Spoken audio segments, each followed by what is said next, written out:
Si Jesus ay nagtagumpay laban sa demonyo sa pamamagitan ng kanyang kapangyarihan at otoridad bilang anak ng Diyos. Ang kanyang tagumpay ay nagpapakita ng kanyang pag-ibig at awa sa sangkatauhan. At nagbibigay ng pag-asa sa atin na tayo rin ay maliligtas mula sa kapangyarihan ng kadiliman.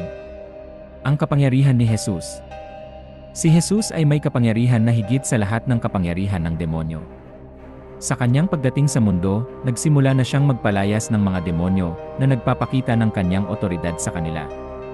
Ang kanyang kapangyarihan ay nagmumula sa kanyang pagiging anak ng Diyos, at ang kanyang misyon ay upang palayain ang mga tao mula sa pagkaalipin ng kasalanan at ng demonyo. Ang otoridad ni Jesus. Bilang anak ng Diyos, si Jesus ay may otoridad sa lahat ng nilalang, kabilang ang mga demonyo. Ang kanyang mga salita ay may kapangyarihan, at ang kanyang mga utos ay sinusunod ng mga demonyo. Sa mga kwento sa Biblia, nakikita natin kung paano niya pinagagalitan ang mga demonyo, at sumusunod naman ang mga ito sa kanya. Ang pag-ibig ni Jesus. Ang pag-ibig ni Jesus ay ang pangunahing dahilan kung bakit siya nagtagumpay laban sa demonyo. Ang kanyang pag-ibig ay nagbibigay ng kalayaan sa mga tao mula sa pagkaalipin ng kasalanan at ng demonyo. Sa pamamagitan ng kanyang pagkamatay sa krus, binayaran niya ang parusa ng ating mga kasalanan, at nagbigay ng daan upang tayo ay mapalaya mula sa kapangyarihan ng demonyo. Ang awa ni Jesus.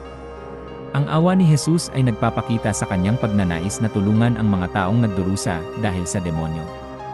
Sa mga kwento sa Biblia, nakikita natin kung paano niya pinagaling ang mga taong inaalihan ng demonyo at binigyan sila ng bagong buhay.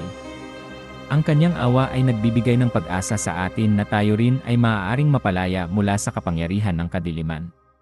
Ang tagumpay ni Jesus. Ang tagumpay ni Jesus laban sa demonyo ay hindi lamang isang pangyayari sa nakaraan. Ito ay isang patuloy na katotohanan sa ating buhay.